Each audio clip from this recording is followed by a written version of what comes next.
Welcome, beloved Sangha, to our Jewel Ornament of Liberation series with the Venerable Khenpo Tenzin. We'll begin in the Yellow Garchen Buddhist Institute prayer book, page 4 and 5, with opening prayers. Until awakening, I take refuge in the Buddha, Dharma, and the Supreme Assembly.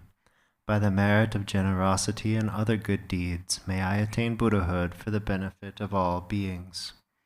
Until awakening, I take refuge in the Buddha, Dharma, and the Supreme Assembly. By the merit of generosity and other good deeds, may I attain Buddhahood for the benefit of all beings. Until awakening, I take refuge in the Buddha, Dharma, and the Supreme Assembly. By the merit of generosity and other good deeds, may I attain Buddhahood for the benefit of all beings. May all mother sentient beings, limitless as space, have happiness and the causes of happiness. May they be free from suffering and the causes of suffering. May they not be separated from the happiness that is free from sorrow. May they rest in equanimity, free from attachment and aversion. May all mother sentient beings, limitless as space, have happiness and the causes of happiness. May they be free from suffering and the causes of suffering.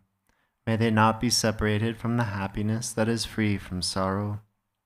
May they rest in equanimity, free from attachment and aversion. May all mother sentient beings, limitless as space, have happiness and the causes of happiness. May they be free from suffering and the causes of suffering. May they not be separated from the happiness that is free from sorrow. May they rest in equanimity, free from attachment and aversion.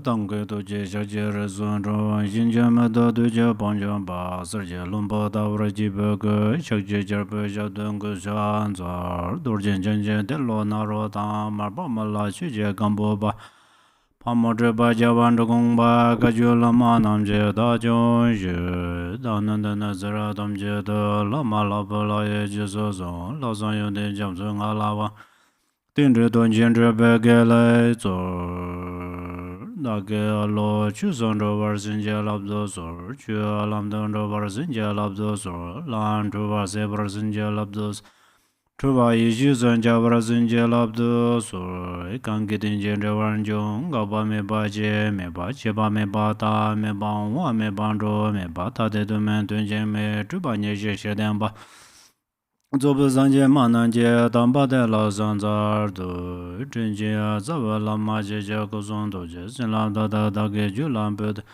da ge damba da zanje je don ja yin bon de bra zanje la do so Many dear Dharma brothers and sisters. Today I will continue to teach on refuge. Actually, refuge, we are Buddhist or not, it decide by we have refuge vow or not.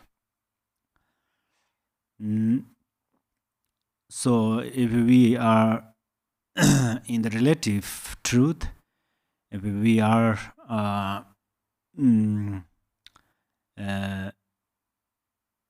if we say we are Buddhist, then we have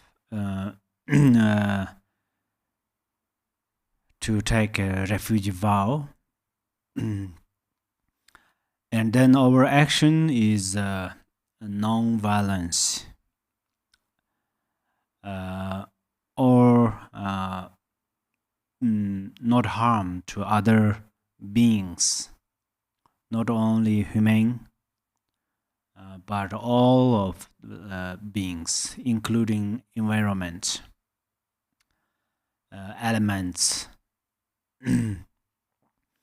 Even we will not harm ourselves, because our five aggregates are the five family Buddhas. Then refuge as outer refuge, inner refuge, secret refuge. So outer refuge means actually Outer refuge means we take a refuge vow from our master, Dharma master, our guru, and then we do prostration 3 times or more than towards the yidams and the Buddha's tankas or stupas or statues. This is physically how we keep a refugee vow, and then verbally or through speech we recite. We need to recite refuge prayers and other open prayers or mantras, or sometimes keep silence. This is how we keep the refuge vow of speech. And then from mind, we try to generate compassion and loving kindness towards all mother sentient beings and oneself. So oneself, how to generate compassion and loving kindness. We don't think, I is very important. Not like that. But one thing, these 5 aggregates are 5 family Buddhas. That's I already told you. But when we generate compassion in the bodhicitta, we should know that in our body has thousands of not insects, what organisms. So right now when we are healthy, we have good organisms, which means they are happy. The organisms are happy because we take healthy food. We eat healthy food, drink healthy drinkings or waters, and then we generate compassion and loving kindness. They are happy, so they are that's where they support our body, so we are healthy. We have a healthy body, for example. So we should generate them towards these organisms. So we don't want to commit suicide because we are taking refuge vows. That's where we don't want to harm ourselves.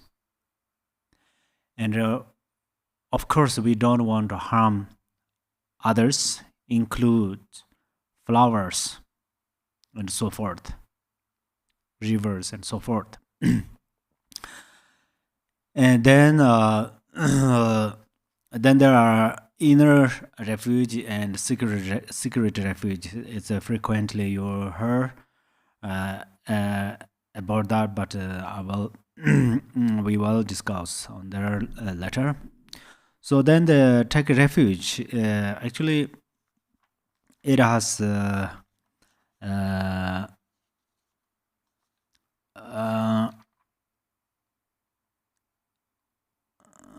refuge in summaries through non-topics, categories, base, source, duration, motivation, ceremony, function, instruction, and benefits.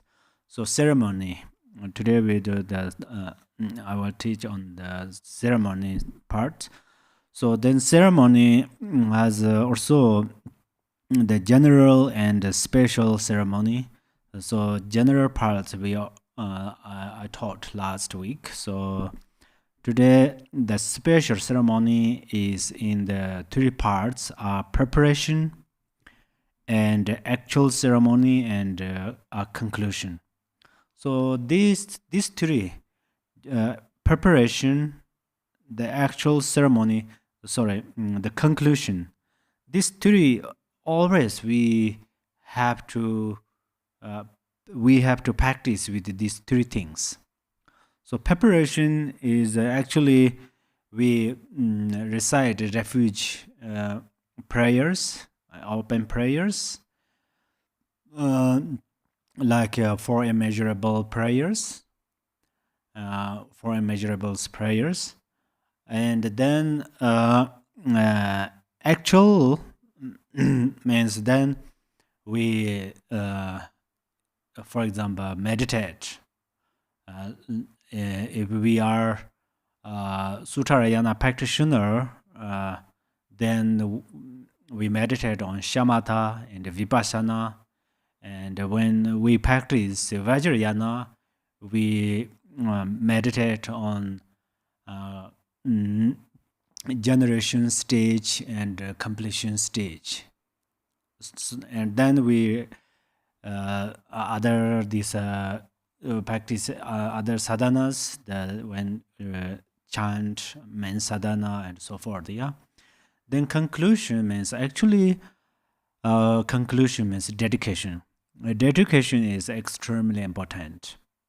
That's all Dhamma brothers and sisters have to know, because when we dedicate, the special method is we are not grasping over virtues.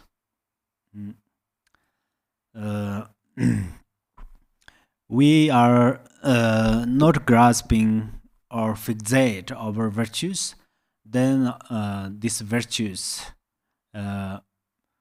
is emptiness. I mean, this virtues is a non-duality. So if these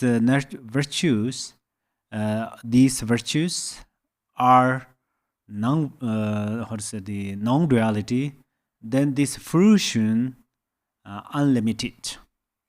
So we can utilize its fruition until we become enlightened. So dedication is very important. But then here, the preparation involves the first offering a mandala together with the flowers to an appropriate preceptor, after which the preceptor is requested to confer refuge. So in this case, preparation means you should prepare. You have to prepare to take or receive refuge vow. So that's where you have to offer mandalas and flowers and so forth.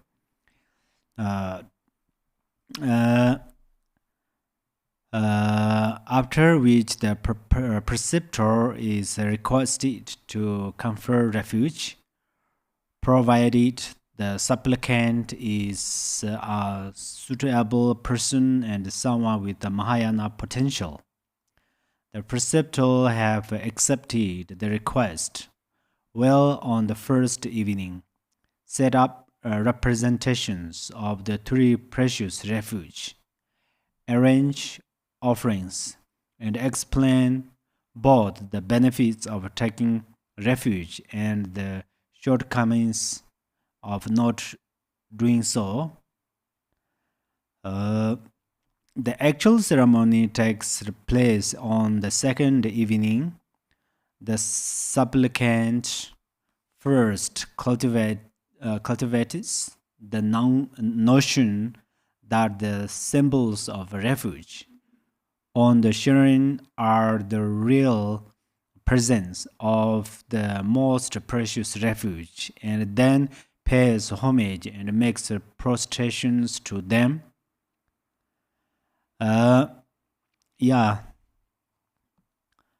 Prostration means the action of agree. We like it.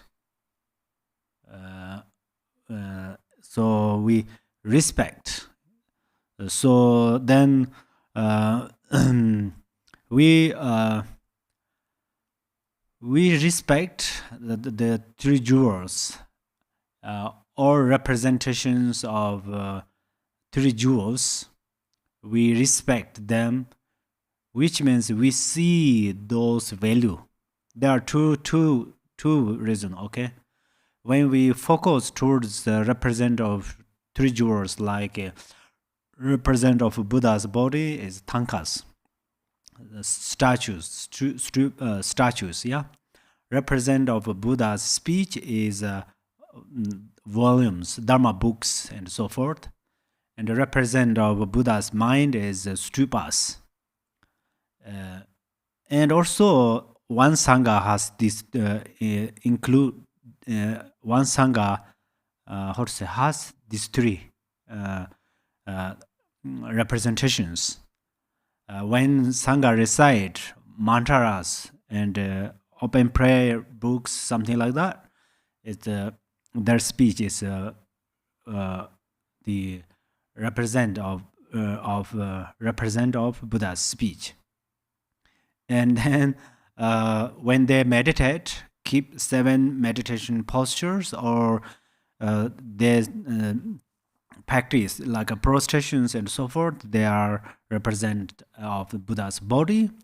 And then they are on the samadhi, meditate or mindfulness, so forth. And then they also their mind is a representation of Buddha's mind. So we have to think. That's why we see those value, and then we respect. That is number one. The behind of there, what happened? Behind of them, when we respect, after seeing those wonderful, amazing, gorgeous things, we respect. At that moment, we reduce our self-pride. We have the self-pride. It has pride has 7 classifications. So that's where pride is very strong, powerful. I mean, it's very strong. It's not easily can reduce. So that's why we can reduce them when we respect the Buddha, Dharma, and Sangha, or their representations.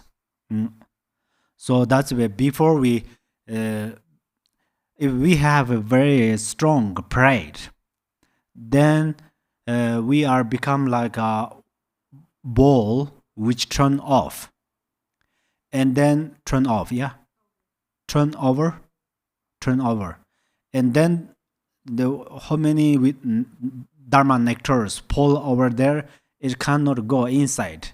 It just goes outside, and then just dry up outside. So it will not able to enter inside.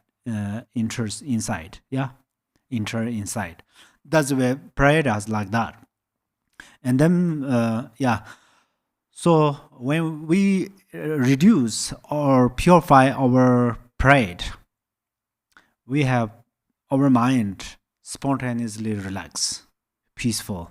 So that's where there are benefits. So we through Dharma practice, we need peaceful mind, beautiful mind.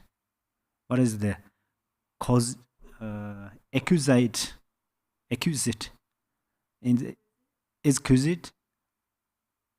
or I don't know. That's however, we need a beautiful mind.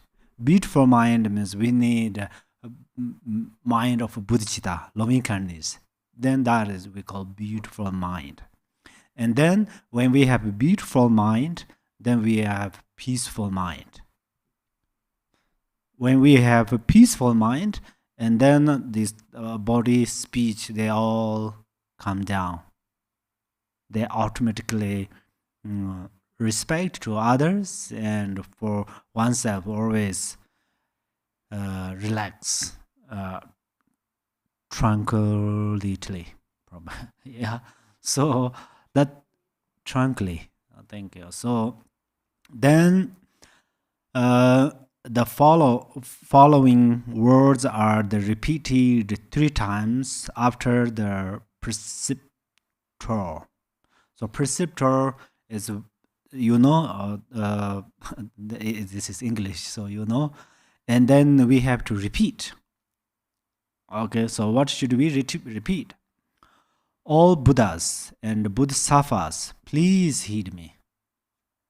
We repeat from one person, one preceptor. But at that time, we say all Buddhas and Bodhisattvas. So when we take refuge vow, we take vow from all Buddhas and Bodhisattvas. So it's not easy to broken. Yeah.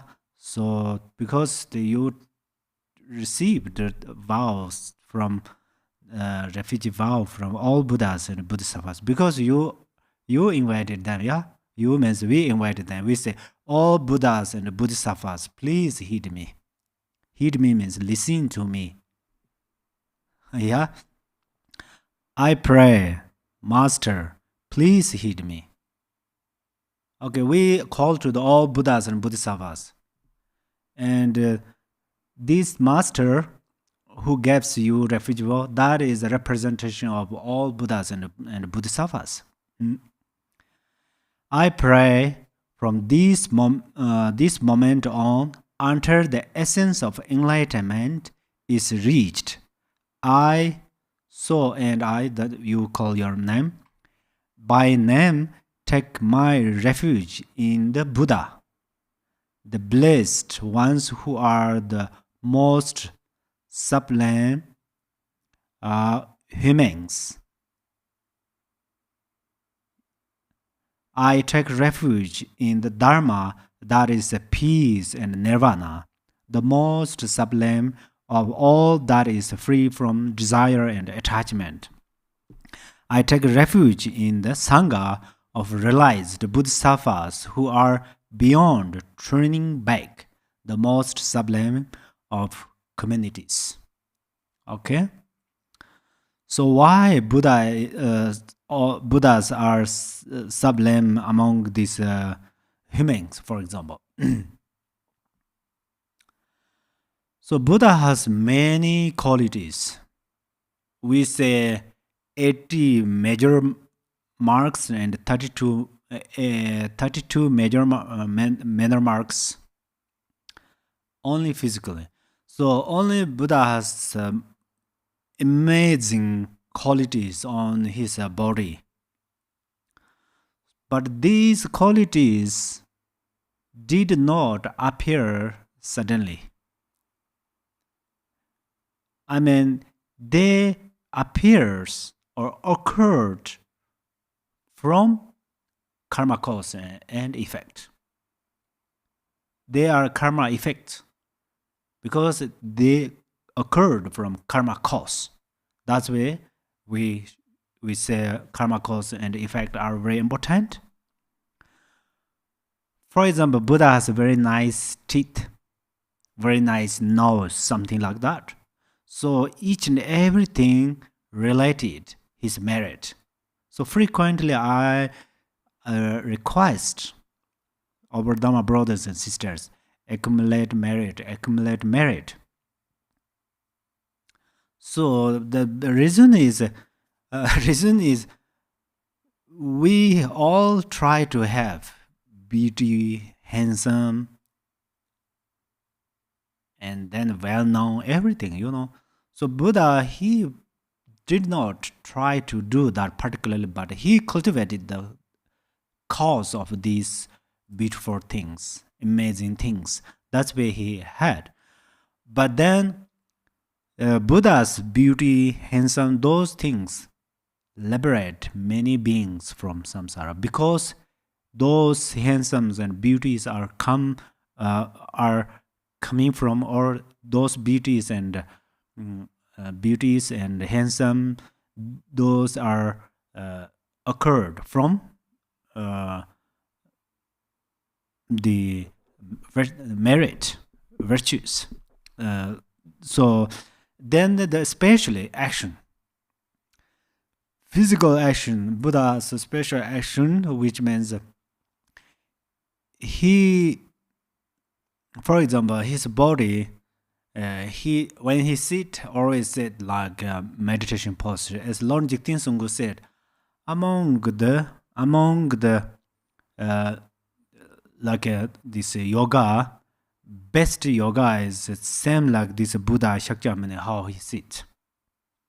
Lord Jigten Sungu said that.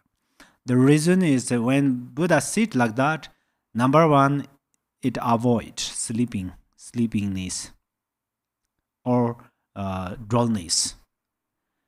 And another thing is the three channels. Three channels plays naturally. Otherwise, three channels, if we try to see some good results, if these three channels doesn't put on the balance or place on the balance, sometimes it causes problems. So that's why Buddha he said like that. It's three channels plays on very natural. That's where his mind spontaneously clear, because channels are like a path of the wind, and the wind is a horse of mind. And then especially when Buddha keeps this posture, as we see tankas and the statues, then the wisdom wind naturally arise in our mind. Karmic wind naturally reduce, because upper wind comes down below the navel and the lower wind comes up and make them special vase of wind. So that's why in the Dzogpa Chenpo they mentioned many space, like 5 kind of space. Among them, one space is that. So it's very important to gain some realizations. I don't know other yogas. Buddhism has many yogas, and also other traditions has many yogas. So helpful, very, very, very helpful, and we should respect. I respect, but in this case, we should gain realization of Dharmakaya. What is the best condition? So Buddha, how to sit, that is the excellent. And then especially when we keep that posture, warmness comes towards wherever your mind and wind together, there comes your warmness. Sometimes we were shy or something embraced, we become red face become red, and it's warm. Yeah, that at that moment, every these emotions come that area. That's where we stay very naturally as Buddha sit, and then the mind and winds gathering together area of the below of the navel area of abdomen, and then it's support to the kidneys. Our kidneys need warm, so it's also a cause of health. But there are lots of benefit. And then take refuge in the Dharma, that is the peace and the nirvana. Yeah, the most sublime of all that is free from desire and attachment. Dharma, as I mentioned, Dharma has outer inner secret. So we have lots of attachment and desire. But when we say attachment and desire, suddenly we think between relationship between male and female. Not only that. If you are very much attached to sleeping, even it's morning 9 p.m. or 9 a.m. or 10 a.m., still you attached your blanket or to sleep. This is attached. And then there are lots of things. But I don't mean that is bad things. If you have time to sleep, that's good. But usually, so oneself, think by yourself. Do I attach to sleepiness or sleeping, or so forth? Yeah. Even attached lots of things, lots of things. So, but through Dharma way, especially we attach the samsara. we have the samsara is not bad, but samsara, especially right now, our human beings have half is a kind of suffering, half is temporary happiness, like that. So the temporary happiness occurs like a sunrise in the clouds. So then we strongly attach and we always expect that we have this happiness. That's where we cultivate lots of negative karmas. The main thing, we attach the samsara. So that's where we cannot keep diligence to practice the Dharma. So attached is a very strong, how to say, attachment is a very strong emotion, actually. Attachment is like an oil which apply on the tissue paper, like a napkin or something. And then it's very difficult to wash it. Because on a paper, if we pour oil, we try to wash this oil on this paper, what happened? We try to wash away this oil. If we put on the fire, this paper burns. Yeah? We cannot wash. And then we put in the water, then paper also becomes wet and it becomes useless. So that's where in the Dharma has a special method, very significant method, how to wash this. So that's why Dharma, through Dharma, we attached for our friends and we attached for oneself, so forth. But then we say all mother sentient beings. So this small attachment just, how to say, provide towards all mother sentient beings. And then it becomes bodhicitta. It becomes bodhicitta in the Suttarayana. So some Vajrayana Tummo practitioners, how much they try to receive some bliss, they could not. Yeah? They said they could not. So then you cultivate bodhicitta. Bodhicitta, through this way, it will arise. Training on bodhicitta. And then some, also there's in the Vajrayana, we say bliss. So attachment transform into the bliss, great bliss. Yeah? So Dharma is like that. So it's very unique. And then I take refuge in the Sangha of realized Bodhisattvas who are beyond turning back, the most sublime of communities. Sublime of communities. What do you think when you heard that? Buddha's Sutras, you read Sutras. Humans appreciate. Gods appreciate. Demigods appreciate. Ghosts appreciate. Nagas appreciate. What is the meaning of that? Democracy. Buddha created democracy because a community of Sangha, for at least 4 Sangha gathering, we call excellent Sangha. So these 4 Sanghas always think for how we create benefit. This Dharma, how we can benefit others. They discuss. And then they do it.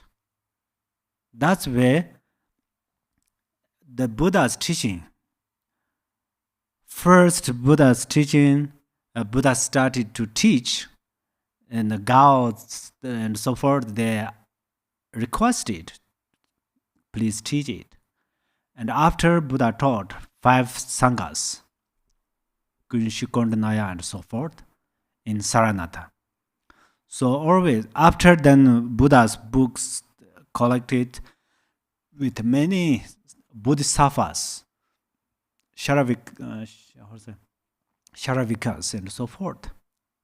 So that's where excellent or the most sublime of communities means that. But why should we respect to them? Because they always prepare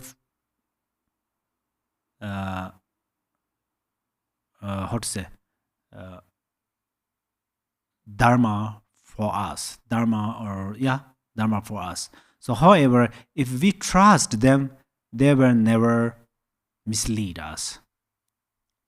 These the main things that, because they teach Buddha's teaching, exactly what Buddha taught. They teach that, and then through their method, if we follow their instructions, we will able to liberate from ocean of suffering.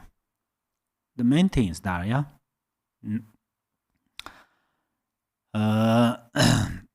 then inviting the source of refuge in terms of direct realization and imagining them to be really present.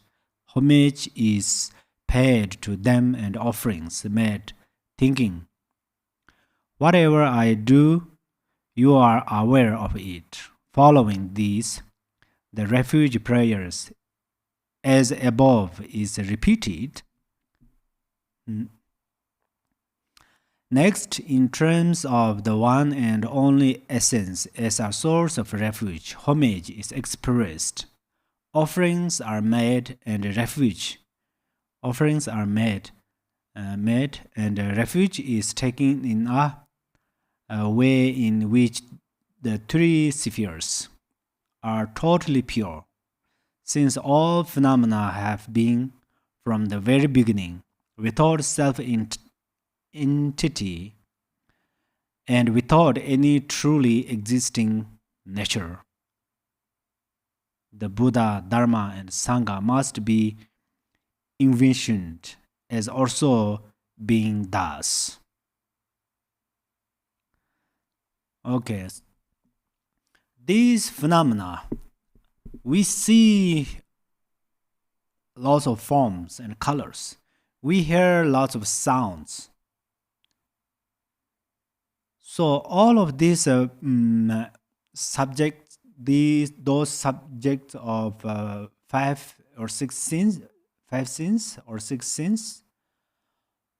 these are truly not exist as what we see now.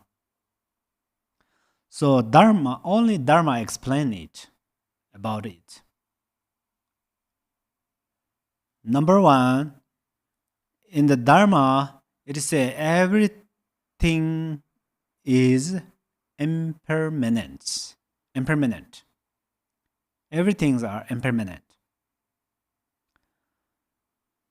So, if we realize impermanent,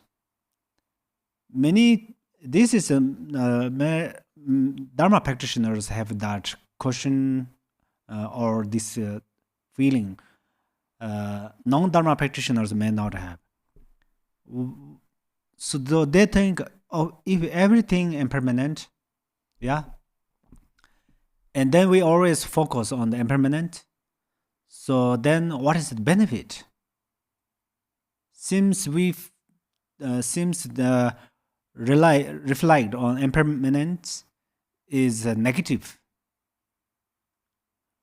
but impermanence has grossly impermanence and subtle impermanence. Grossly impermanence are antidote of attachment. That's where mountains are impermanent, rivers are impermanent, trees are impermanent, humans and non-humans are impermanent. So that's where then we have less attachment on there. Yeah, it can purify or reduce attachment. And then come to the subtle impermanence. We start to understand interdependence. So if we gain the realization of interdependence, then we are very, very close to realize emptiness. For that reasons, it is a great Nimapa's great master Kunchi Mapam Jamso, he praised to the Lord Jigten Sungku. He said that you are the master of interdependence in our Open Prayer book, page 28 or somewhere, yeah? So you are the master of interdependence.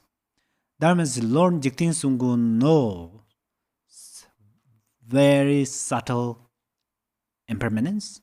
So that's where he knows interdependence. So when we gain the realization of interdependence, then the very subtle of interdependence is emptiness. Yeah. So to gain realization of emptiness, we don't want to go to the Pure Land. We can gain it in one session of meditation. We can gain this realization on the one meditation question and one period if we do it properly. So when we gain the realization of emptiness, the emptiness has outer emptiness. These outer emptiness are these mountains, right and left. They are interdependence. We call this right hand and we call this left hand. So why we say left hand? Because we say right hand. Why we say right hand? Because of left hand. So interdependence means that. If there's no right hands, then we kind of say left hand. So everything's are interdependence. Yeah. And then after we gain the realization of outer emptiness, then we start to realize inner emptiness.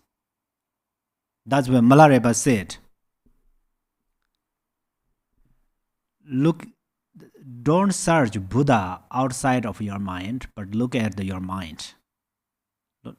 Milarepa said that.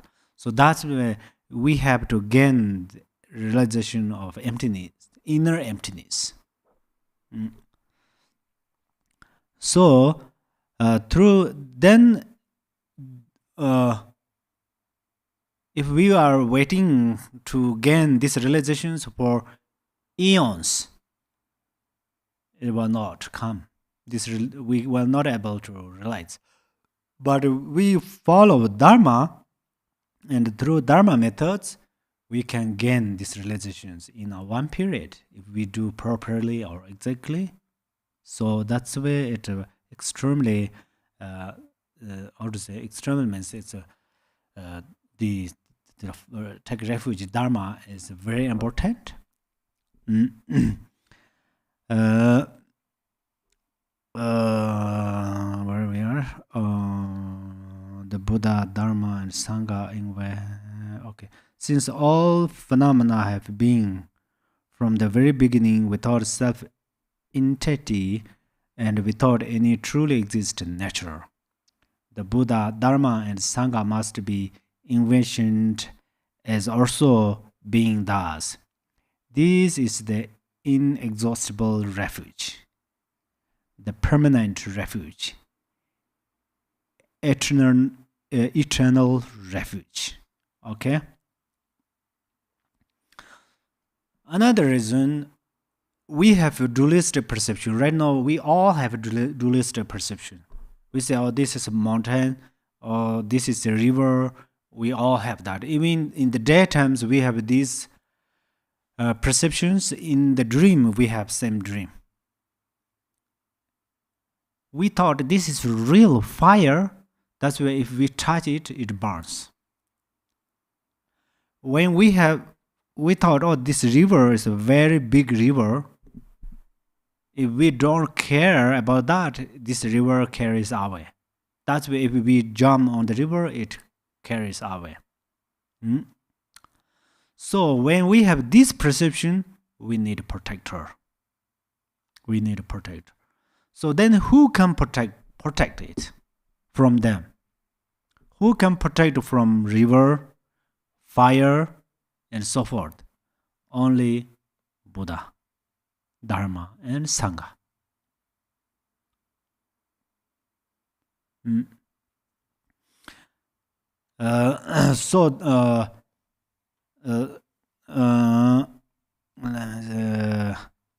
Thus the questions of Naga King Anivita Putta Sutara says, what is it to have taken refuge with a mind free from pollution? By knowing all phenomena are not exist, by not envisioning them as being form, as possessing characteristics, or as being something, but by envisioning them as being totally pure awakened realities. Refuge has been taken in the Buddha by envisioning all phenomena as following after Dharma Dhartu. Dharma Dhartu means emptiness. Emptiness is Dharma Dhartu is emptiness. So now we say suffering. In the Dharma also introduced about suffering. So suddenly we say there is no suffering, but someone really experience it. Then how we can make sense? So that's where Buddha said, you have suffering. This suffering comes from that cause, these cause, those cause. And then practitioners believe that. And then Buddha said, in the future, you don't do it. Buddha is like a doctor, for example. If morning you eat wrong food, and then it's your stomach unhappy, maybe your stomach aches something, and then you go to the doctor, and doctor say, oh, you ate that, so don't eat tomorrow that food. And then tomorrow you will not. So exactly not happen that. Same like Buddha say, you don't cultivate these non-virtues, but cultivate that virtue, and then you follow, and then you experience exactly what Buddha said that. Oh, I did this. I cultivated this non-virtue, those non-virtues, so I have to happy in that. But now I am cultivating virtues, so I have a happy mind, peaceful mind, and then you experience, yeah. So that's where in the Dharma we lead through this method. It's very much related to your experience and your feeling, yeah. Then eventually, where will we reach in the Dharma Dhartu? When we will reach on the Dharma Dhartu space or Dharma Dhartu stage, at that time, I and you, right and wrong, yes or no, they all become same. Equanimity becomes same. They become same. We often say in Zambala prayers, small letter, it says, what like water pouring into water. So that means we dissolve into the Dharma Dhartu. So now we cannot harm this empty space, yeah? So when we dissolve into the Dharma Dhatu, no one can harm to us. So that's where three jewels how protect us. Protect us means they lead us on the right way, right path. And eventually they put us into the put or lead us on the stage of Dharma Dhatu. That's why if we follow exactly what they say, then we will able to reach on the Dharma Dhatu space or stage. Otherwise, no matter how much we are powerful, skillful, knowledgeable, rich, but these things are not conditioned, or these things cannot lead us on the Dhamma Dhatu stage. Especially if we use in the mistakenly refuge has been taken in the Dharma as by envisioning them in a way that non-dual and without conceptual elaboration. Refuge has been taken in the Sangha. Yeah.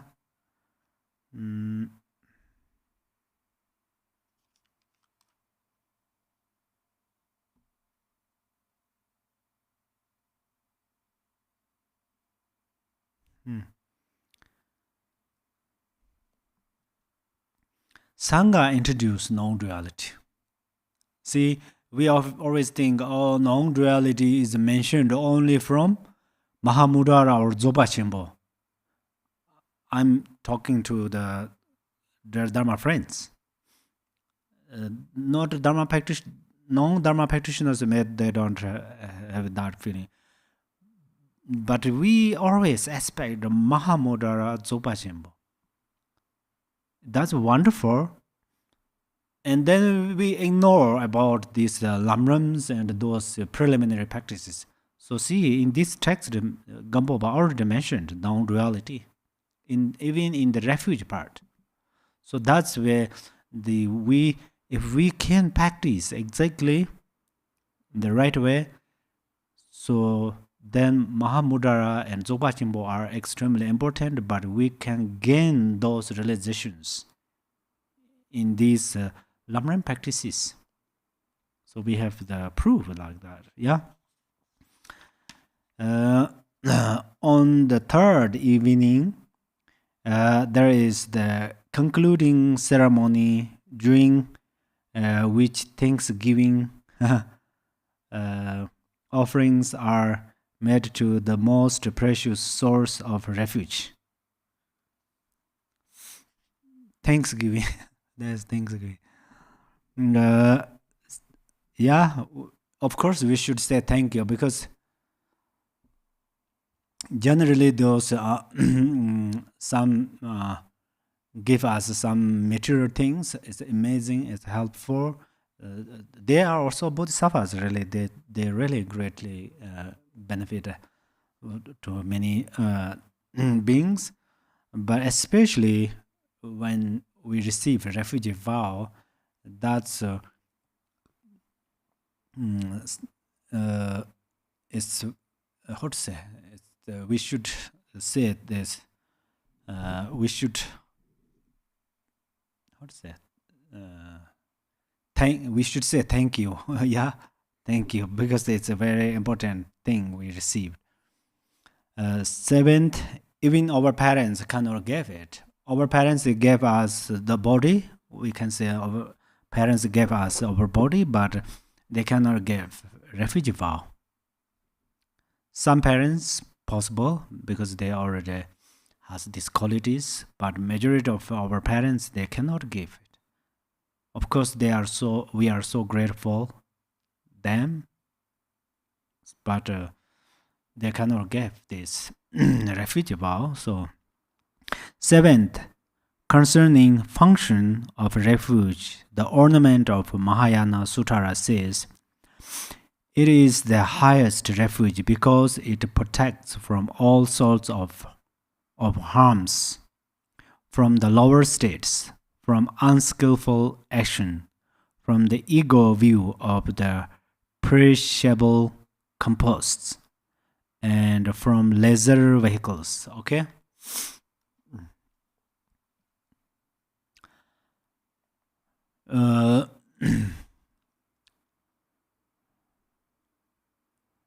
The Dharma practitioners, honestly, if we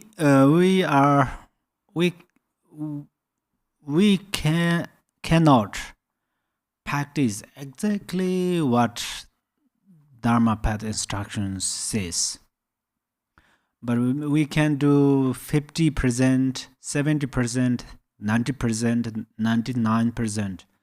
But some do 100%. That's where some did 100%. So that's where they become enlightened. Yeah.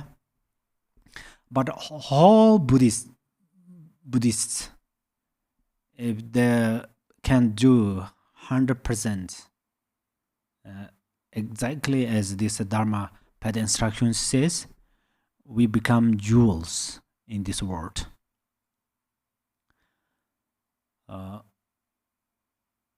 But still 70%, 60%, 40, 30%, 90%, there are wonderful practitioners. Through their kindness, many people see the value of Dharma. So they see the value of Dharma. That is very important. If they see value of Dharma, and then they start to respect it. And after they respect it, they follow it. And then they follow it, then they become like you. If you are 70% of Dharma practitioner, I mean, as exactly this path instruction says, you are not harm others. Through your body, speech, mind, you try to benefit to others. Yeah. That's why in this world, we don't need harmful actions. So their main reason is that they respect Dharma, they follow Dharma means, especially not only related for people harms each others, but one's mind filled to the brim by the sufferings. That's where we, through Dharma practice, we can make empty those sufferings. That's why we say emptiness, emptiness. Yeah. If we can make emptiness, all these phenomena in this space, there are thousands of stars and mountains, rivers. We can realize that everything's emptiness.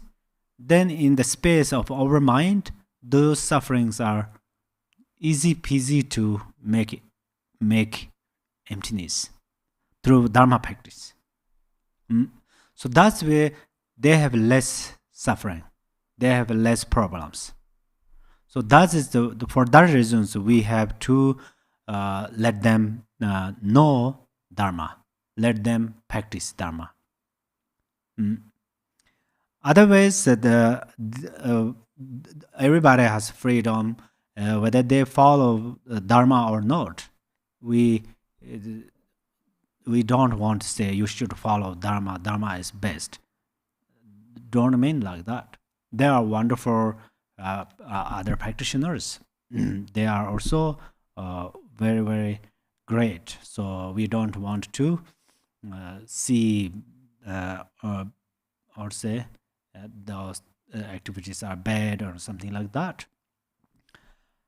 And then, as it says, lesser vehicle. So that also we don't want to discriminate between the higher vehicle and the lesser vehicle towards others. But we are going to examine one's mind. Sometimes one's mind becomes lesser vehicle. Sometimes one's mind becomes higher vehicle. So when we generate compassion, loving kindness towards all mother thinking beings, at that time our mind is higher vehicle, or our mind becomes a higher vehicle, or we are become practitioners of a higher vehicle. So we have lots of ego. Even we dedicate some merit is for dedicated for oneself, then we become a lower vehicle. The general refuge protects from all harms, from falling into the lower states, from ineffective course of action, and from false beliefs about the self based on the perishable collection, the aggregates. The particular refuge protects from the lower paths as well. Eighth, the instructions concerning refuge are nonfold. 3 common instructions, 3 particular instructions, and 3 specific instructions. The 3 instructions common to all 3 refuges are: number 1, to strive at all times to make offerings to the 3 precious refuges, at least dedicating the first mouthful of food when eating. These days, maybe less like that, but kind of this, very possible, kind of this. 2, to never abandon the 3 precious refuges, even should this cost life itself or involve personal loss. And 3, to develop the habit of repeatedly calling to mind the qualities of these 3 most precious things and taking refuge in them. The 3 particular instructions are: 1, having taken refuge in the Buddha's refuge need no longer be sought in any other divinity. In the great passing into Nirvana Sutta, it says, the best of all those who love virtue are those who have taken refuge in the Buddhas. They will never go soliciting refuge from other divinities. Okay, there is very possible you misunderstand that. It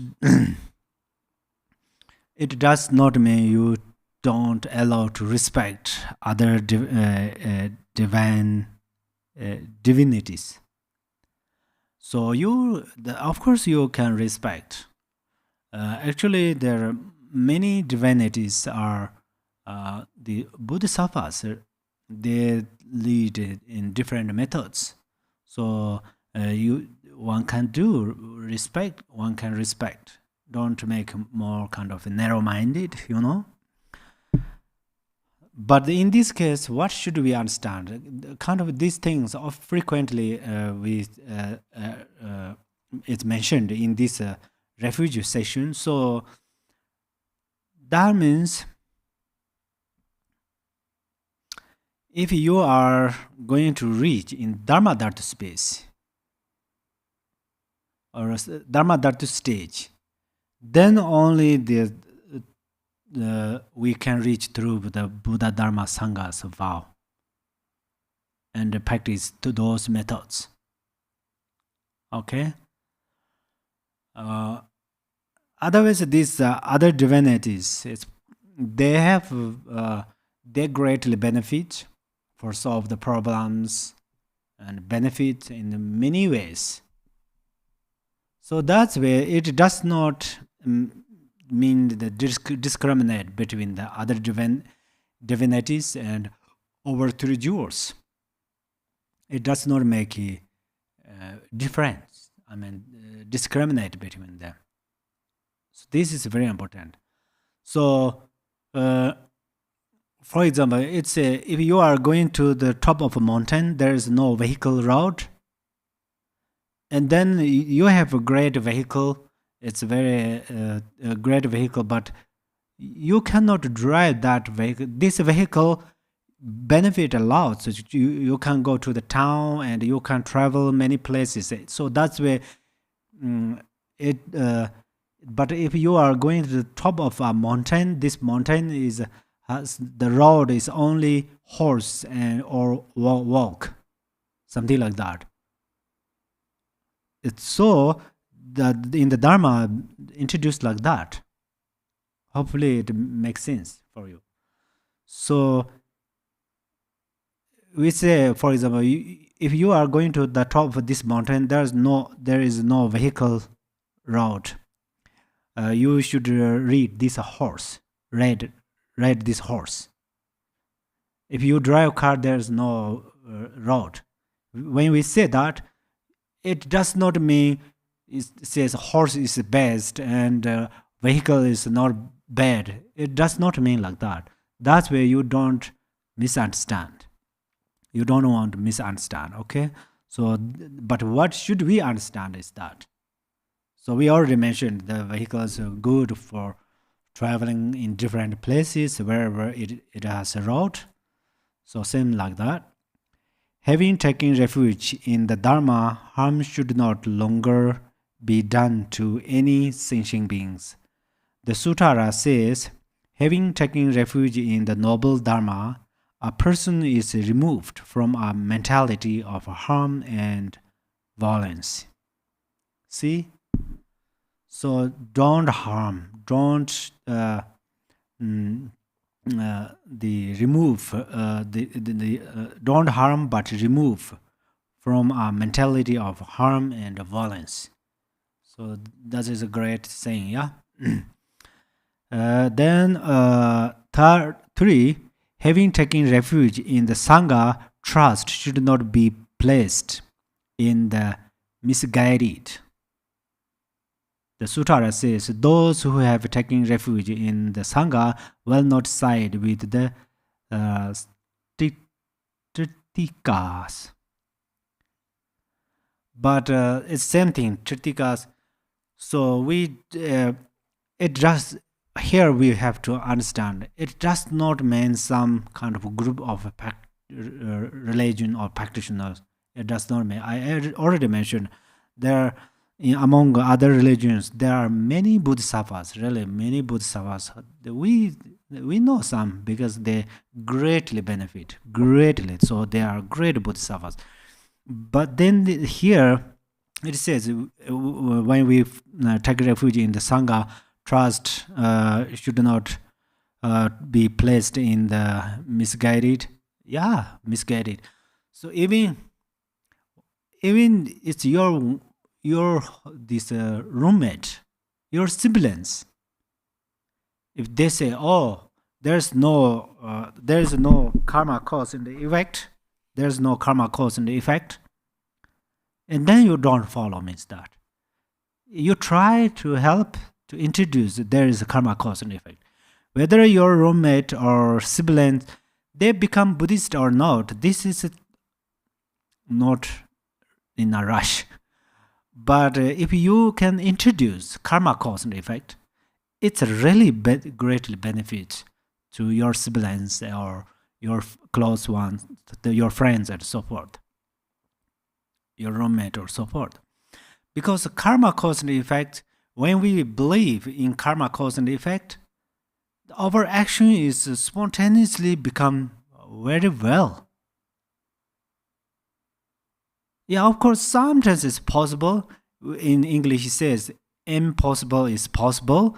So sometimes we, whether we know this karma cause and effect, but the water flood of afflictive emotions carry away, that's where we make some mistakes. But there is a say, Khenpo Tenzin in the Dharma.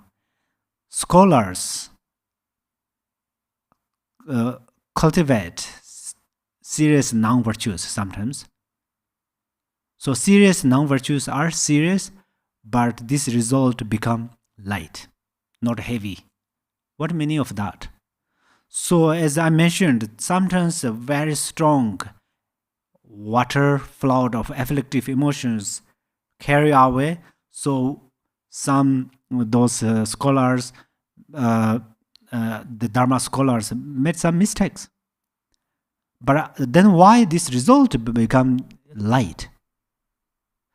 Because they regret.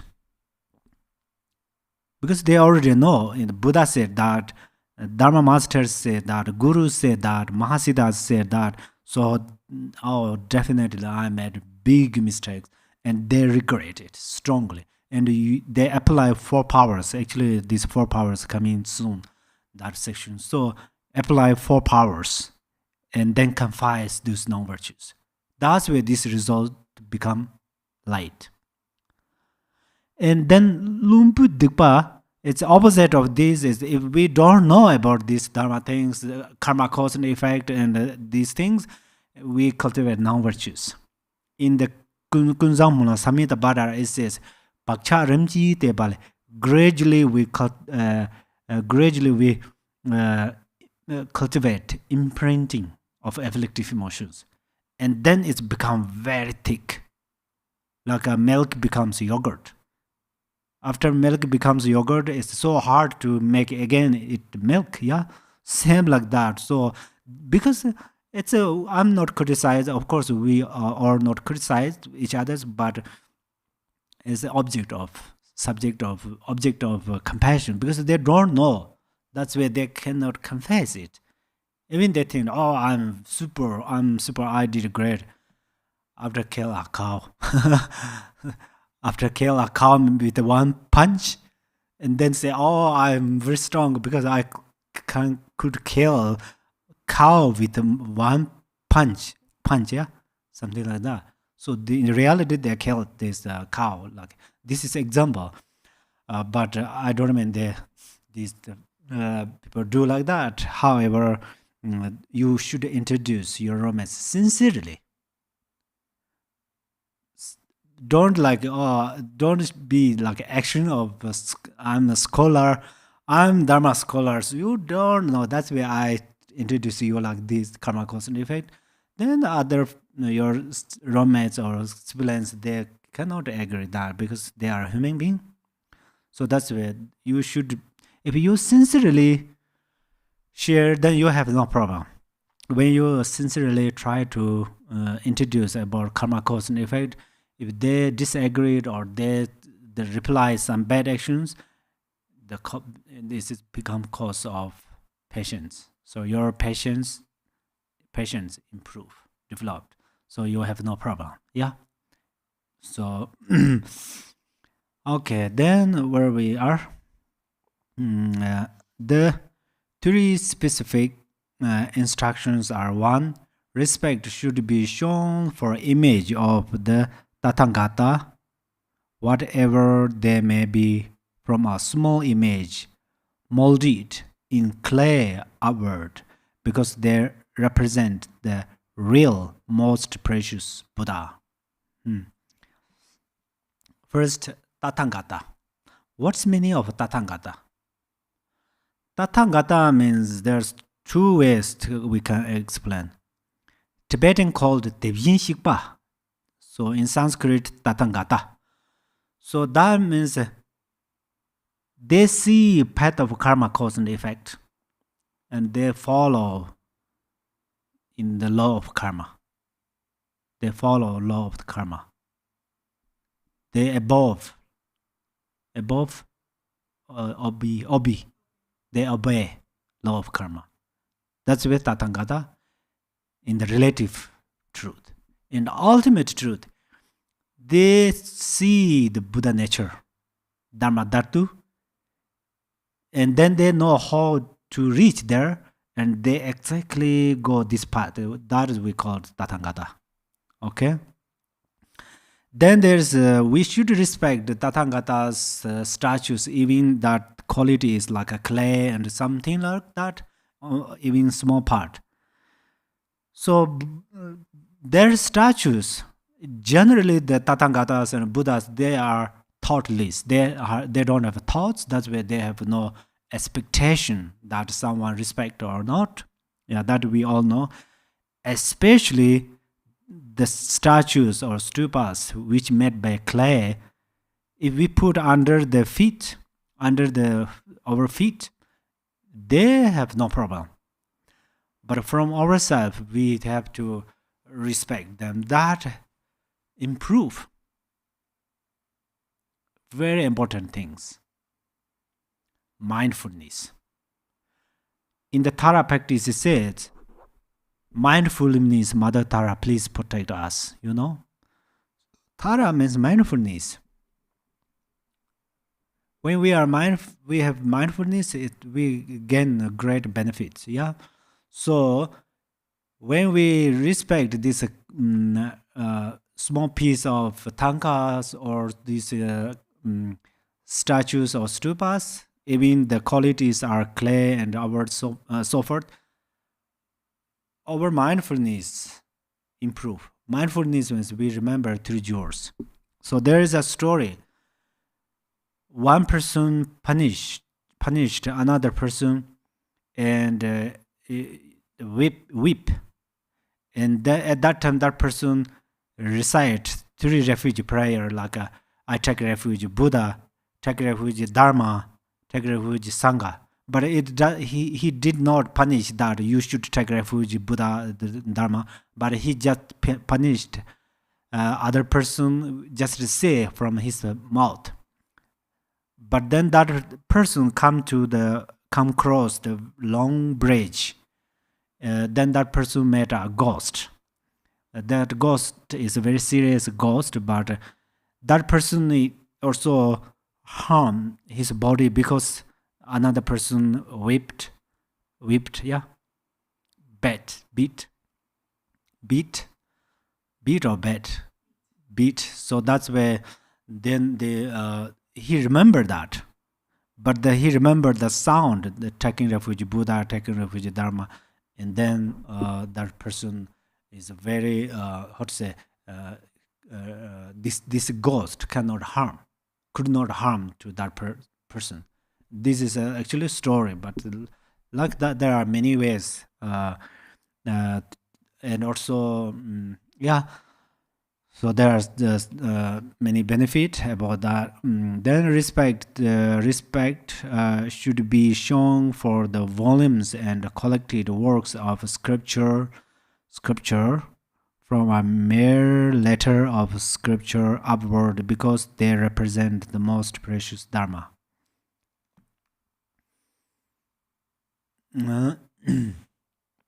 This Dharma, Shakyamuni Buddha, he 2600 years ago, he became enlightened.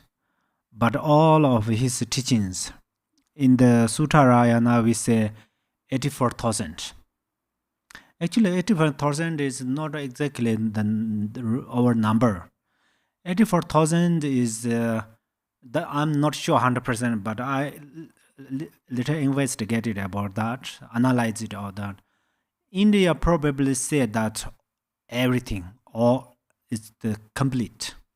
84,000 means complete. So, however, we say we have 84,000 thoughts, afflictive emotions. So then Buddha taught antidote of them. So antidotes of them, that's where Buddha taught 84,000 of scriptures.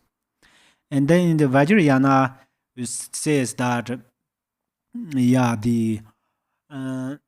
our lifespan is 100 right now. Lifespan is 100. So in 100 years, we breathe out and in. So when we breathe out and in, at that moment we arise thoughts. So number of these thoughts, Buddha taught Vajrayana, same number of that for antidote of these thoughts. That's where it's more than 84,000. If 84,000 is only numbers. But however, Buddha taught everything, the antidote of all of these afflictive emotions and obscurations, all of them are in exist in the Dharma books. So now physically Buddha pre-nirvana. He showed us his shows us as impermanence. He taught us impermanence. We thought, oh, Buddha has that power. Buddha can fly. Buddha can show inconceivable miracle powers. And Buddha has great realizations. Buddha already become enlightened, but still his body and mind separate. Then of course we will. We have ordinary body. It's very sensitive. Even we touch incense or tip of the needle, we cannot touch. It's very sensitive. It's ready to, blood comes out. The sun is very hot. We cannot be patient. The weather is very cold. We cannot. So we are very, very thin egg under the somebody's feet. Yeah. So very thin egg. It's very easy to crush. Same like then, of course, we are impermanent. So Buddha taught impermanent. However, so he showed impermanent. So he pre-nirvana. He had pre-nirvana. But all of his teachings exist in our book. The kindness of Buddha and our power of our merits, honestly. So we should respect the books. Yeah, books are, and even single words. In Tibet, it is a single syllable. Probably that is not syllable. Single letter, na, in 30 content. So then we should respect. That means why they bring this na, only letter na among the ka, ha, hum, or something like that. Bring one na. It doesn't. They say it's problem. No problem. So we should respect even the letter of na, especially the Tibetan language. This you check, but I just my suggestion, okay? When King Sungtsen Gampo in 7th century, he has a very wisdom minister, very wisdom minister, ministers. Among them, one minister, I think a minister, yeah, Tuma Samboda. He sent him in India. At that time, India has Sanskrit. So he brought these letters from Sanskrit. India. It's very similar to Sanskrit. So then, since that time, we had this language. Then how we began this language? Before they of course, they have language. Some says they have language, some says not. But of course, the others, there people should understand each other. They have language, but the letter is probably started there around the 7th century. However, since after that, then in the 8th century, King Trisong Debzin. So King Sungtsen Gampo and Trisong Debzin, they improved Tibetan language for the sake of Dharma. They did not improve Tibetan language for these modern things. They improved this language for Dharma. So that's where they spend many, they created a school and invited many Pinditas, Mahapinditas from India, Nalanda Pinditas. And then many Tibetans, they're learning about translation. They're learning Sanskrit. And then Pinditas and these Tibetan translators and the king kings, these three powerful people together discussed, and then they together improve Tibetan language.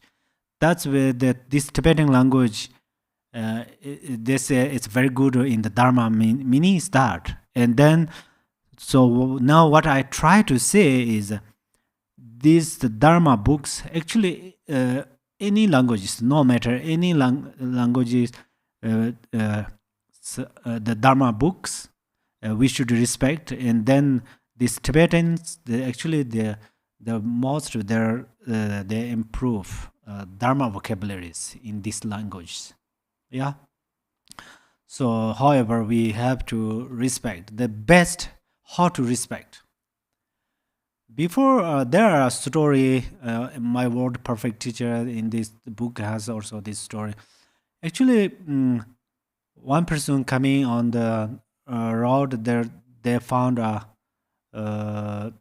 small piece of tsa, and then he thought, oh, there will be rain. That's where he put on the small piece of shoe. And then one person come, oh, it is uncomfortable, so he threw away this piece of shoe. The both of them get a seed of liberation. It is mentioned that. However, so we how to respect. Even respect Dharma books, it has great benefit, but best way to respect is we should open. Okay, not always just put up in the altar room or in somewhere. Open, especially you have many these good qualities. When you are in the bus, airplane, and train, in the car, you in the coffee shop, you have great habits. You open the book, it's amazing. So then you should read any your favorite books, but especially you read the Dharma books. This is how we respect. Because you read these Dharma books and your Dharma spiritual wisdom increase. When your spiritual wisdom increase, you can solve your own problem. That's where Buddha said, you are your protector. Then, where we are? Well, perception because of represent the most precious Dharma. Yeah. Respect should be shown for, okay, still let me say a few things. When we read Dharma books, many people, some has less experience how to Dharma book readers, yeah, how they read. That's why they always thought, some who read many Dharma books, they are not practitioners. But I think this is also a little misunderstood. Until now, what I see these Dharma readers, how they practice. How they do practice is, they read, they don't try to finish the beginning to end. They read only one chapter, or even in this one sentence, like this lens, like a what is called that? So I don't forget. One verse. They read one verse, and then they start to close the eyes, and then they reflect on that. Really, they reflect. That's where they have lots of things memoried. Sometimes we have to particularly memorize something, but some spontaneously become, how to say, memoried. That means they start to reflect. They started to reflect and then dissolve into the mind. That's where they, how to say, experience a delicious taste. That is how we practice. That's where then they training this way, and then when they walk, talk, doing something, everything are perfect. It's not become too different. When the meditative practice is excellent, and outside of the temple or doors, or after practiced, become very ordinary, very normal. Not like that. So that's where how to read is very important. So Buddha said 3 things: listen Dharma, reflect Dharma, meditate Dharma. This is how we can benefit, how we dedicate others actually. How we dedicate means dedication in Tibetan called Moa. And then after dedicate, Piyung. Piyung means we benefit others and received its merit. Piyung. It seems one word, but 2 words. Pin means for benefit others. Yung means receive. In Tibetan, it has many like these words. Seems one word, but 2 meanings. That's where it becomes 2 words too. So then we should read it like this way. That is very important. Then respect should be shown for Buddhist garb from a simple patch of yellow cloth upward because it represents the most precious Sangha. Okay. We yellow and red, okay, because we wrapped these volumes by yellow and red color, and also Buddha also preferred these 2 colors. But in the Vajrayana way, we should respect all sanghas. That's why we should respect all sanghas' clothes. So we should respect each other. We should respect each other means we should respect each other's positions. Then this include there. 9th, 8 principal benefits come from taking refuge. 1, a person becomes Buddhist.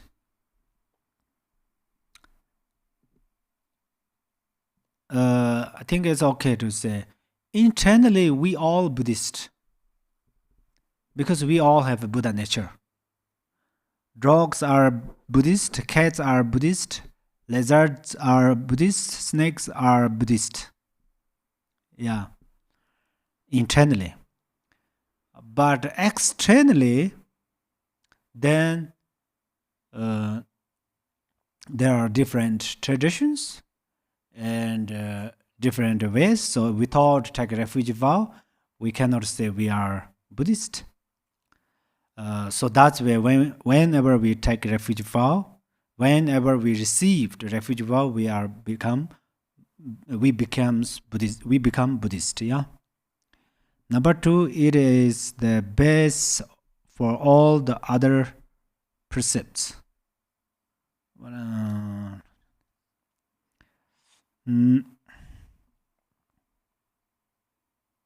Oh yes, this is very important. Actually, we discussed on there. Yeah, if we have to without a refuge vow, it's quite difficult to say we have a Bodhisattva vow. Without a Bodhisattva vow, it's quite hard to say we have a Vajrayana vow. That's where refuge vow is base of all vows. 3, all evils formerly committed will be consumed.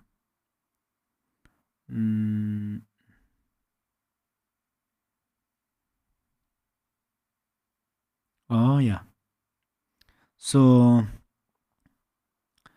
why all non-virtues become purified through refuge vows? That's we said because we take refuge Buddha and we know, oh, this is the outer Buddha, and we start to follow it. And then we follow this and practice, we will gain the inner Buddha. That we know natural awareness intrinsic awareness is real Buddha, real Dharma, real Sangha, and real Guru.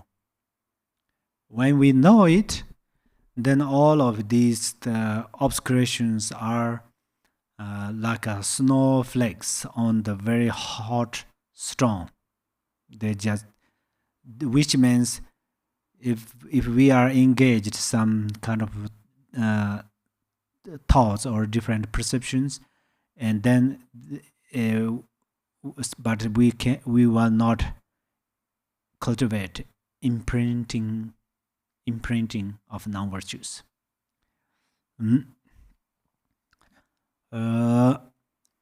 For hindrance created by humans or non-humans can no longer overwhelm the person. Do you believe it? Human and non-human cannot harm, however, it says that. So, number one, humans. Human harms to us. For example, if one person uses harsh words, if you think that harsh word is a real harsh word, that person is a real person, you have this perception, that's where harsh word harms to you. But in this cannot harm is already a non-duality. Non-duality, that person is non-duality. Interdependence. Just legs and arms and head, those gathering interdependent each others, we label the person. And then that person's speaking is also related his inner wind and tongue, palate, and lips and throat. But then there are some words we create that we perceive that these words are harsh words. That's where they harms. But we realize they are emptiness. If we cannot realize that the words are emptiness, only we know these words are like an echo, then they cannot harm. That's where the Dharma says truth. Okay? And then some bodhisattvas, somebody harm with some weapons and something, they are happy. Oh, that is my karma. In previous life, I cultivated this. That's where right now I experience. I'm happy because my negative karma exhausts with this. In the Tarpa Chimbundo, Great Sutara of Liberation, it says that if you are a headache, it purifies lots of non-virtues, negative karmas. So, cannot harm means that. Others, in some bodhisattvas, great practitioners, they have some good possessions like useful things, but somebody stole this. Some thief man steals them, and they thought, oh, it's my karma of greed, or perhaps I cultivated this negative karma, and then they start to dedicate. They don't try to get back it. They dedicate. That's the way how the human cannot harm to the great Dharma practitioners. And then there's a ghost and something. We think, oh, there are some ghosts. They make a lot of harmful things. It says everything's your mind. Even in the 37 way of Bodhisattva says, Jirtanawanda Rangasam, all appearances are your mind. So that's where the ghosts are your mind. When you realize, oh, my mind, then there's no ghost. That's where Milarepa, he sat on the very solitary cave, and he went outside, and then after a little while he come back. Inside has many acharas, including ghosts, however, non-humans. And they showed him very wrathful actions. But then Milarepa sing a song. First he tried to harm them, Milarepa. First seems he a little bit unmindful. I'm sorry for saying that. And he tried to kick them out. But how much try to kick them out, they become very serious, become bigger and bigger and very close. to the Milarepa, and then Milarepa said, "Oh, this is probably my mind." And then he supplicated his guru, and he start to sit on samadhi, and these non-humans taught him. So in other hands, many people that explain. I heard someone explain about Milarepa's stories. Some ghost teach to Milarepa. If Milarepa still need to teach from ghost, sometimes Milarepa says Milarepa never learn anything. Sometimes Milarepa, then some ghost taught to Milarepa. It's like a paradox. But we have to understand, as I mentioned, after read book, reflect on this and dissolve into mind. Then you understand. So Milarepa first he see these miracle powers from acharas or something, and after he realized that these are his miracle of mind, his mind, and then they taught means his wisdom, spiritual wisdom, awareness arise in mind, and he understand the natural things. There is no ghost, there is no Milarepa. Ghosts are bad, Milarepa is excellent. He don't have this perception because his wisdom arises. His wisdom is manjushire. Our wisdom, spiritual wisdom is manjushire, means that. So Milarepa realized that. That's where in the worldly, in the book it says some acharas ghost taught to Milarepa. Yeah. But in reality, himself realized. That's where Milarepa become protector by himself. Milarepa becomes protector of Milarepa. That's how we have to understand through this. And then, 5. All that is wished for will be achieved. Yeah. Right now, okay, so we need long life, healthy life, happy life. This is the one thing. But who is the longevity Buddha? Amitabha Buddha is longevity Buddha. So in this life, we supplicate longevity Buddha, and the next life in the Pure Land, we see Amitabha Buddha. So they are beyond the death, because beyond the birth. So that's when Milarepa said that I was so afraid of the death. I was scared of death. That's where I, run away or I escape to the mountains. And then he meditated. He said, I'm not sure when will I die. When will death comes, I'm not sure. He meditated on that. And eventually, he said he become free from death.